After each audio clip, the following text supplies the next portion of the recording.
ভাই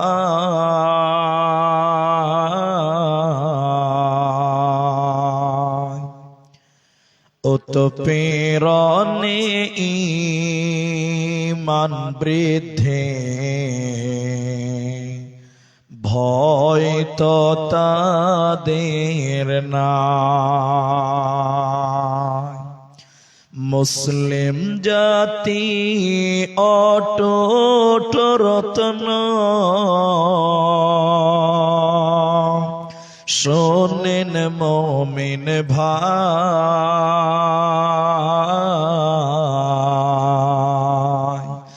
উৎপীড়নে ঈমান বৃদ্ধি ভয় তো তাদের নাই। মক্কায় এলো জুলুমের ঢেউ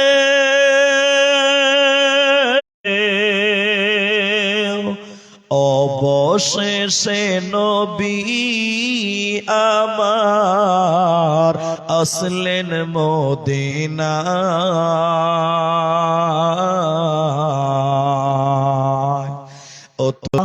বলতে লাগে দারুণ ব্যথা ইমানের প্রেমে পাগল হয়ে আসলেন মদিনায়।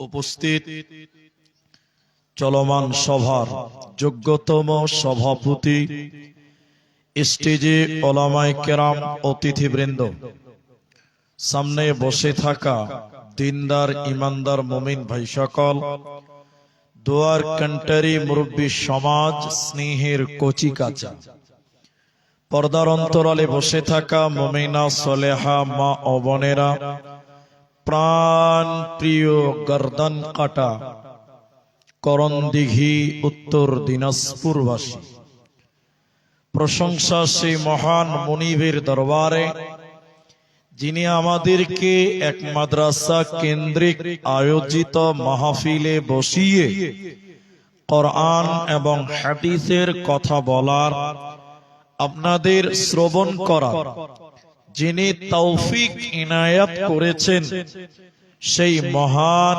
মুনিবের দরবারে শুকরিয়া জ্ঞাপন করি। আমরা সকলেই একবার মুহাব্বতে বলি আলহামদুলিল্লাহ। দরুদ ও সালাম বর্ষিত হোক সরকারে কায়নাত তাজদারে মাদানী নবী কুল শিরোমণি ইমামুল আম্বিয়া নবী মক্কি কুরআনুল কারীম সূরা লুকমান 31 নম্বর সূরা 21 নম্বর পারা 18 নম্বর আয়াত প্রথম নম্বর রুকু তেলাওয়াত করেছি। কুরআনুল কারীম সূরা নম্বর 4 সূরা নিসা পারা নম্বর 5 রুকু নম্বর 5 আয়াত নম্বর 36 আপনাদের সামনে তেলাওয়াত করেছি। কুরআনুল কারীম সূরা হুমাযা 30 পারা 104 নম্বর সূরা তেলাওয়াত করেছি। আপনাদের সামনে উল্লেখিত আয়াত প্রচন্ড ঠান্ডা বাতাস বইছে, হাওয়া বইছে। মাশাআল্লাহ, এই দিকটা খুব সুন্দর ঘেরা আছে, ওইদিকে একটা দরজা, এইদিকে একটা দরজা, এই দুটো বন্ধ থাকলে আর হাওয়া ঢুকতো না। তো যাই হোক, ঢুকবে কি করে, বার হবে কি করে, এটা একটা ব্যাপার আছে। আমি সময় নষ্ট করব না, একটি সাবজেক্ট আপনাদের সামনে আজকে বলবো, অনলি একটা সাবজেক্টের উপরেই কিছু বলবো। শুধুমাত্র 2 মিনিট টাইম, দুটি কথা বলবো, আপনার এবং আমার উভয়ের ভালো হবে তাই। দিনাজপুর করণদিঘি আমার খুব পরিচিত থানা, পরিচিত এলাকা।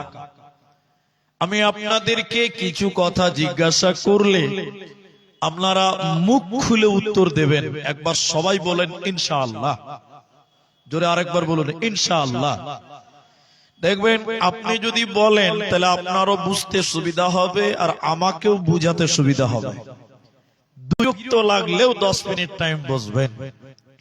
আপনাদেরকে বলি, পৃথিবীতে অনেক রোগ আছে যেগুলো আপনারা নাম শুনেছেন। কারো জ্বর হয়, কারো প্রেসার হাই, কারো সুগার, কারো থাইরয়েড, কাউকে ঠান্ডা, কাউকে অ্যাপেন্ডিক্স, বিভিন্ন।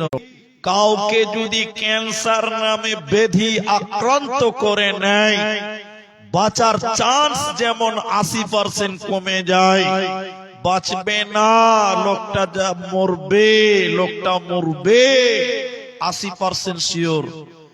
ঠিক মানুষের আত্মাতে একটা রোগ হয়, আত্মাতে।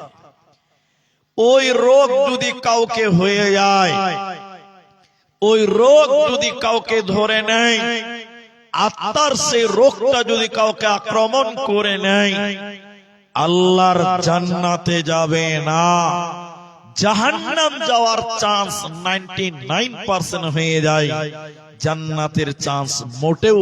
রোগটার নাম অহংকার। আপনারা বলবেন এখন মানুষের মধ্যে অহংকার কম না বেশি? সবাই বলেন বেশি।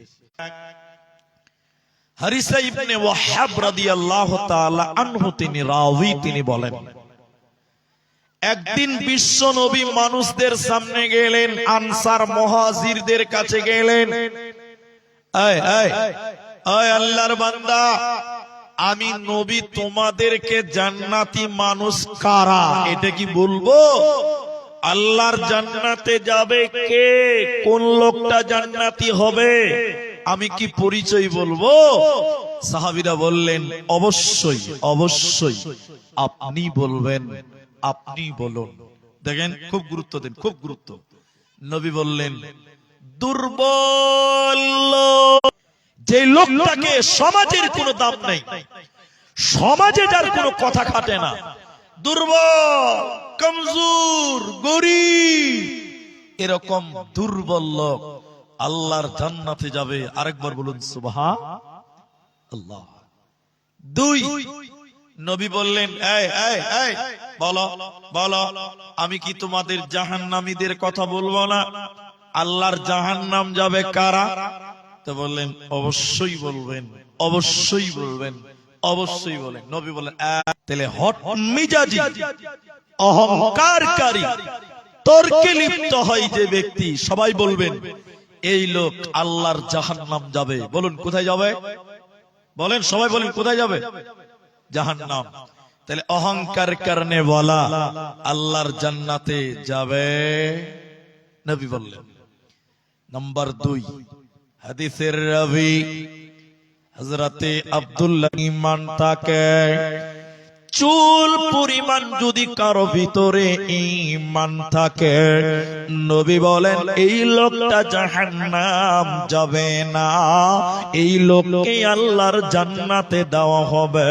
তাহলে ঈমান যদি যারা পরিমাণ থাকে, সরিষার দানা পর্যন্ত থাকে, নবী বললেন শোনো, কোন মানুষের ভিতরে যদি যারা পরিমাণ অহংকার থাকে, সরিষা পরিমাণ অহংকার থাকে, যারা বরাবর যদি অহংকার থাকে, এই লোক আল্লাহর জাহান্নাম যাবে, জান্নাতে যাবে না।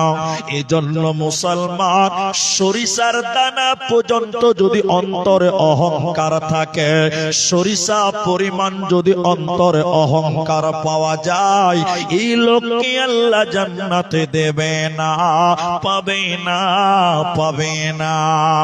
সাহাবী অবাক হয়ে গিয়ে বললেন ইয়া রাসূলুল্লাহ, ও দয়ার নবী আপনি বলুন, আপনি বলুন। মানুষের অভ্যাস, মানুষ চাই তার জুতা যেন সুন্দর হয়, মানুষ চাই তার জামা যেন সুন্দর হয়, মানুষ চাইবে তার চলাফেরা যেন সুন্দর হয়। নবী আপনি বলুন তো, সুন্দর জামা আল্লাহ জামিল, নিশ্চয়ই আল্লাহ সুন্দর, ইহিব্বুল জামাল, এবং তিনি সুন্দরকে পছন্দ করেন, সুন্দরকে ভালোবাসে। তাহলে সুন্দর জামা, সুন্দর জুতা এগুলো অহংকার নয়। সুন্দর জুতা, সুন্দর জামা কাপড় পরিধান করা অহংকার নয়। অহংকার কাকে বলা হয়? কোন লোকটাকে অহংকারী বলবে?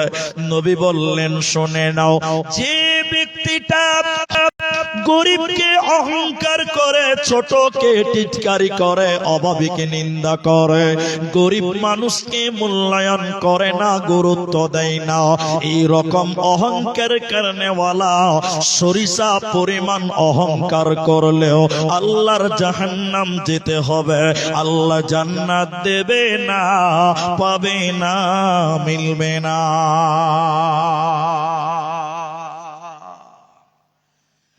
অহংকার তোমার অন্তরে যদি আমর ইবনে শুআইব আন আবিহি ওয়া জাদ্দিহি, তিনি তার বাবা এবং দাদার কাছ থেকে বর্ণনা করছেন। আমার মা জননী, এই হাদিসটা শুনেন, আল্লাহর কসম আপনার কলিজাতে কম্পন শুরু হবে, কম্পন শুরু হবে।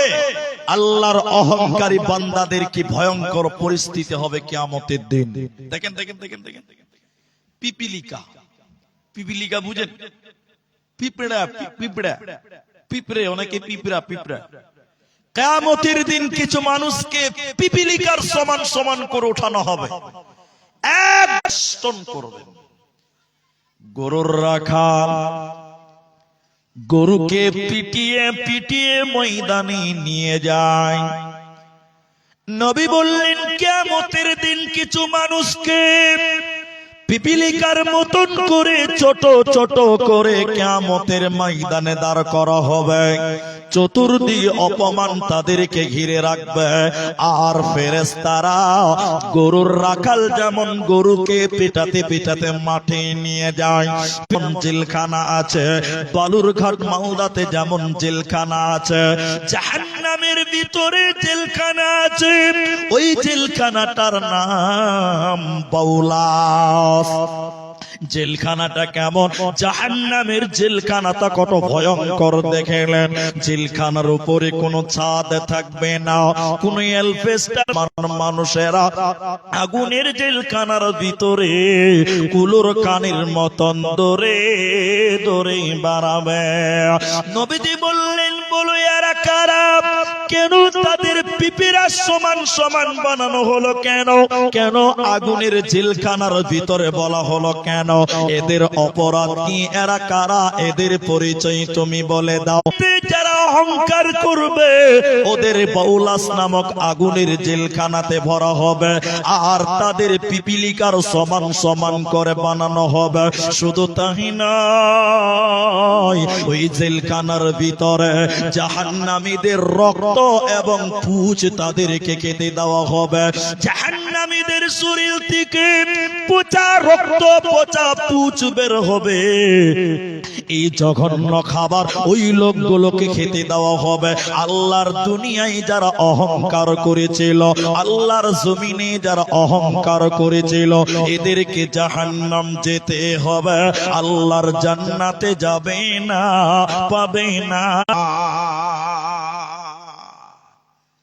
যারা ফাখার করে, অহংকার করে জমিনে পা ফেলে, এদেরকে আল্লাহ পছন্দ করেন, আল্লাহ ভালোবাসেন না।